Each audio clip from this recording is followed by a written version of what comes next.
আচ্ছা, Indian football ফ্যান্সরা নিজেদের এক-একবার করে থাপ্পড় মেরেছিল নিশ্চয়ই আমার মতোই। अभी मैं गाली नहीं दे सकता। नहीं, गाली नहीं देना। अब फैमिली फैमिली देखती है, फैमिली वरना मैं देख। ऐसे ऐसे गाली दूं, ऐसे ऐसे गाली दूं ना, जिंदगी भर याद रखें ये बड़े हुए। অবশ্যই মেরে থাকবে। কারণ আমরা যারা ভারতীয় ফুটবলকে ভালোবেসে, আশা করে, সমস্ত কিছু দাওয়ে রেখে বসে থাকি, তারা লাস্টে কী পাই? আই মিন এই ভিডিওটাতে আমি কোনো রাগ দেখাবো না। এই ভিডিওটাতে আমি একটু টেকনিক্যাল কথাবার্তা বলবো। আমি জানি না আমি কতটা ঠিক হব কি ভুল হব, বাট আমার মনে হয় আমি যতটা ফুটবল জানি সেখান থেকে আমি কিছু বলতেই পারি। ঠিক আছে? তো welcome guys, welcome back to my channel, যার নাম স্পোর্টস হাব, যেখানে আমরা স্পোর্টস নিয়ে মাতব্বরি করি। ঠিক আছে? তোমরা জানো আমরা ভারতীয় ফুটবলের একটা নতুন এরার মধ্যে ঢুকে গেছি, যে এরার নাম খালিদ জামিল এরা। ঠিক আছে? খালিদ জামিল এরার প্রথম দুটো ম্যাচ আমরা দেখে ফেললাম। একটা ম্যাচ আমরা জিতেছি, আর একটা ম্যাচ আমরা হেরেছি। দুটো ম্যাচ নিয়ে আমরা কথা বলবো এবং এটা নিয়েও কথা বলবো যে এই খালিদ জামিলের এরাতে কি কি হতে পারে। ওকে, প্রথমেই 29 তারিখের ম্যাচটা ইন্ডিয়া ভার্সেস তাজিকিস্তান। এই ম্যাচটা আমরা জিতেছি এবং শুধু জিতিনি, ডমিনেট করেছি একটু একটু, পুরোটা ডমিনেট করতে পারিনি, but the start was really good. প্রথম 8 মিনিটের মাথায় এবং 12 মিনিটের মাথায় দুটো গোল আমরা করেছি, একটা গোল আমরা কনসিডারও করেছি। বাট যে একটা কথা, ওল্ড ইজ গোল্ড, সেই গুরপ্রীত সিং সান্ধু ভাই, সেই যে সেভটা, ওই সেভটা যদি না হতো তাহলে 2-2 হয়ে যেত, ওই ম্যাচটাও ড্র হয়ে যেত। But the thing is, Khalid Jamil যেভাবে কম টাইমে একটা নতুন টিম শুরু করেছে এবং তার নতুন কোচিং, তার নতুন ট্যাকটিক্স, তার আলটিমেট টিমিং ম্যানেজমেন্ট, সেটা সব কিছুর একটা মোটামুটি চিত্রপট আমরা প্রথম ম্যাচে দেখতে পেয়ে গেছি। ঠিক আছে, সেকেন্ড ম্যাচ নিয়েও কথা বলবো, বাট কথাটা এটাই যে আগের যেরকম ইন্ডিয়ার লো কনফিডেন্স, যে প্লেয়ারদের মধ্যে খেলার ইচ্ছা নেই, ওকে হবে, হচ্ছে, সব কিছু সুনীল ছেত্রী, সব কিছুই সুনীল ছেত্রী, সব কিছুই সুনীল ছেত্রী, তিনবার সুনীল ছেত্রী, এই জন্যই বললাম কারণ খালিদ জামিল একটা খুবই বোল্ড ডিসিশান নিয়েছে এবং আমি কাইন্ড অফ রিলিফ যে সুনীল ছেত্রীকে বাদ দিয়ে সে সামনে এগিয়েছে এবং টিম গড়েছে। সুনীল ছেত্রীকে বাদ দেওয়ার কথাটা সিগনিফিক্যান্ট এই জন্যই হয়ে যায় কারণ Sunil Chhetri over the period 20 বছর ধরে ইন্ডিয়ান টিমে খেলছে এবং কাইন্ড অফ সবাই সুনীল ছেত্রী ফিল্ডে থাকলে তার উপরই ডিপেন্ডেন্ট হয়ে যায়।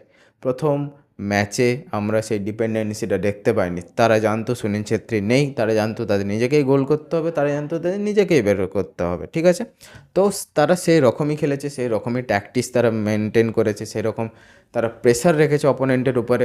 অলদো এক দুবার মানে কি বলবো, তাজিকিস্তান ঢুকে গেছিলো আমাদের গোল পোস্টের মধ্যে, ডি বক্সের মধ্যে, কিন্তু আমরা সেটা ক্লিয়ার করে দিয়েছি। পেনাল্টিও হয়েছে, যে পেনাল্টি তো আমরা আটকে দিয়েছি, অলরেডি বলে দিয়েছি, সেটা গুরপ্রীত সিং সান্ধু আটকে দিয়েছিল, নয়তো এটা 2-2 হয়ে যেত, এটা কোনোভাবেই এটা জিততাম না আমরা। ঠিক আছে? সেকেন্ড ম্যাচ আমরা হেরেছি। ওকে, প্রথম ম্যাচ হয়ে গেল, সেকেন্ড ম্যাচ আমরা হেরে গেছি, সেটা ইরানের বিরুদ্ধে। সো ইরান ভাই ছোটোখাটো টিম নয়, আমার মনে হয় এশিয়ার মধ্যে জাপান, সাউথ কোরিয়ার পরেই ইরান আসে, কারণ ওয়ার্ল্ড কাপে আমরা আর্জেন্টিনা, ব্রাজিল সবার সাথে ইরানের খেলা দেখতে পাই এবং রাউন্ড অফ 16 অবধি ইরান যায়। তার উপরে ইরানের যাওয়ার কোনো দিনও সেরকম খবর আমি পাইনি।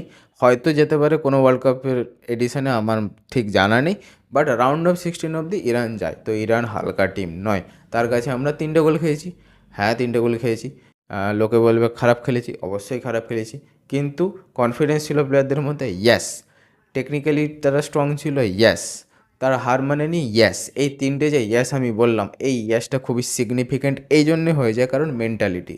খালিদ জামিল এসে মেন্টালিটিটা চেঞ্জ করেছে আমার মনে হয় কম টাইমে, কারণ সে প্রথমত ইন্ডিয়ান, যেটা সবথেকে বেশি ইম্পর্টেন্ট। ইন্ডিয়ান একটা ভারতীয় লোক তার দেশের যখন কোচ হচ্ছে, সে যে কোনো স্পোর্টসের হতে পারে, সে যে কোনো জায়গার হতে পারে, বাট সে যখন তার দেশের কোচিং করছে না, তার মধ্যে একটা অন্যরকম ফিল আছে, কারণ সে নিজেও খেলেছে, তবে সে তার কোচিং ডিগ্রি পেয়েছে, তারপরে সে কোচ হয়েছে। অনেক লম্বা রাস্তা, কোচিংয়ের গ্রেড থাকে CDBA, এরকম গ্রেড থাকে। আই হ্যাভ নো আইডিয়া কত বছর টাইম লাগে, কী ব্যাপার, বাট থাকে, সব কিছুই আছে। ঠিক আছে? আমি দেখেছি, বাট ডিটেলসে দেখিনি কোনো দিনও। তো খালিদ জামিলের মধ্যে আরেকটা যেটা জিনিস আমি দেখতে পাই, সেটা হচ্ছে একটা জেদ। ও ভাই ছাড়বে নি, ও ছাড়বে নি, ও লাস্ট অবধি, সে জামশেদপুর এফসির সঙ্গেও যখন আমরা দেখতে পাই খালিদ জামিল ছাড়বে না। ওর যে আইডেন্টিক্যাল ট্যাকটিক্স, ওই ট্যাকটিক্সে ওর লাস্ট অবধি দাঁড়িয়ে থাকবে। হ্যাঁ, একটা মাইনাস থাকবে, সেই মাইনাসটা ভাই সবারই থাকে, কেউ তো পারফেক্ট হয় না, সেটা হচ্ছে খালিদ জামিল মাঝে মধ্যে একটু ওভার ডিফেন্সিভ হয়ে যায়, একটু বেশি ওভার ডিফেন্সিভ হয়ে যায়। ঠিক আছে? যদি মানে সামনে এরকম বড় টিম আসে, এই যে ইরান, সাউথ কোরিয়া, জাপান, এরকম যদি টিম আসে তাহলে খালিদ জামিল কিছুটা ওভার ডিফেন্সিভ হয়ে যায়। তো এই ওভার ডিফেন্সিভনেসটা আমার মনে হয় যদি কাটিয়ে উঠতে পারে তাহলে India is গনা be some unbelievable team. কারণ ভাই ইন্ডিয়াতে ট্যালেন্ট প্রচুর আছে, এটা সবাই জানে, আমিও জানি, পুরো ইউরোপ জানে, পুরো দুনিয়া জানে, ঠিক আছে? ফুটবলে ইন্ডিয়াতে ট্যালেন্ট প্রচুর আছে এবং লোকজনের প্রতি ইচ্ছেও আছে খেলার। কিন্তু যেটা নেই সেটা হচ্ছে ইনফ্রাস্ট্রাকচার এবং প্রপার একটা way to be a pro footballer.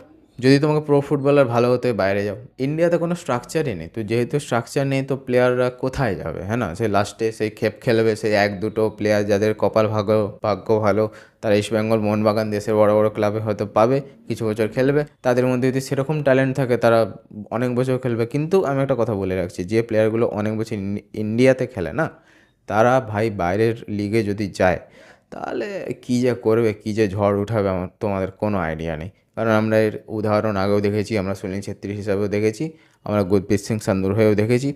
Even আমাদের চুনি গোস্বামীকে টটেনহাম হটস্পারও ডেকেছিল, কিন্তু আই হ্যাভ নো আইডিয়া উনি কেন এটা ডিনাই করেছেন। অনেকে এবার বলবে ভাই তুই ইমোশন জানিস না মোহনবাগানে। ভাই আমি নিজে ছোটোবেলা থেকে মোহনবাগান হয়ে বড় হয়েছি, ঠিক আছে? তো ব্যাপারটা সেটা নয়।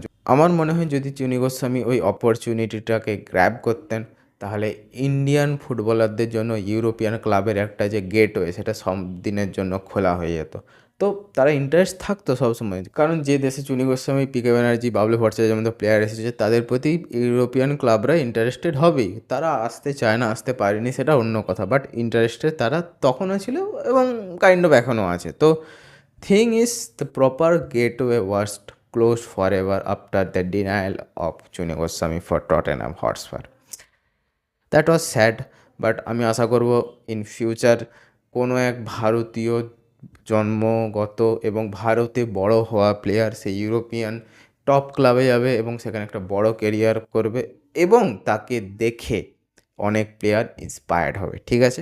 এর সাথে সাথে আমি এটাও আশা করবো যে খালিদ জামিল এরার যে ফিউচার, সেই ফিউচারটা ব্রাইট হবে। কারণ গাইস একটা দেশীয় কোচ, একটা দেশি কোচের কাছ থেকে আমরা এটাই আশা করি যে তারা, কারণ আমরা একটা দেশি কোচের কাছ থেকে এটাই আশা করি গাইস যে সে তার প্লেয়ারদের তার ছেলের মতো ট্রিট করবে এবং পেঁদিয়ে হলেও পারফরমেন্স বের করবে। পারফরমেন্স বের করানো is the job of A coach guys, ঠিক আছে? আমি জানি না ভিডিওটা কেমন হলো, অনেক কিছু বলে ফেলেছি। যদি কিছু এক্সট্রা বলে ফেলে থাকি, কারোর যদি ইগো হার্ট হয়ে যায় তাহলে ভাই ক্ষমা চাইছি, আগে থেকেই বলে দিচ্ছি, ঠিক আছে? ভিডিও ভালো লাগলে লাইক করে যেও, চ্যানেলকে সাবস্ক্রাইব করে যেও, তাহলে মোটিভেশন বাড়ে। মোটিভেশন বাড়লে আরও ভিডিও আসবে, অবশ্যই আসবে।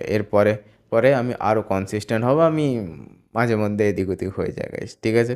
কিছু মনে করবে না। তো তাড়াতাড়ি আসছি এডিট করে, ততক্ষণের জন্য জয় হিন্দ, জয় বাংলা।